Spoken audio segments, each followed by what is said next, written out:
സർക്കാരുകളുടെ പിടിപ്പുകേടുകൾ കൊണ്ട് 1 ലക്ഷത്തോളം വിദ്യാർത്ഥികൾ എല്ലാ വർഷവും കേരളത്തിൽ നിന്ന് കാനഡയിലേക്കും ഓസ്ട്രേലിയയിലേക്കും കയറി പോകുന്നുണ്ട്. വിവിധ യൂറോപ്യൻ രാജ്യങ്ങളിലേക്ക് ഇവിടുന്ന് പോകുന്ന കുഞ്ഞുങ്ങള് ബാങ്കിൽ നിന്ന് ലോൺ എടുത്ത് 10 ലക്ഷവും 20 ലക്ഷവും രൂപ വിദേശ രാജ്യത്തേക്ക് കൊണ്ടുപോയി നിക്ഷേപിക്കാൻ നിർബന്ധിതമാവുകയാണ്.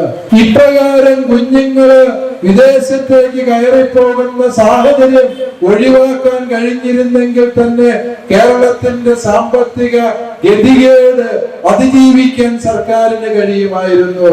തലമുറകൾക്ക് സംരക്ഷണം നൽകുന്ന രീതിയിലുള്ള പ്രവർത്തനങ്ങൾക്ക് ഭാവാത്മകമായ സമീപനങ്ങളില്ലാതെ സർക്കാർ സാമ്പത്തികമുണ്ടാക്കാൻ ഒരേ ഒരു വഴി അത് മദ്യത്തിന് മനുഷ്യരെ അടിമകളാക്കുക, അതുപോലെ ലോട്ടറി ചൂതാട്ടത്തിന് കൊടുക്കുക.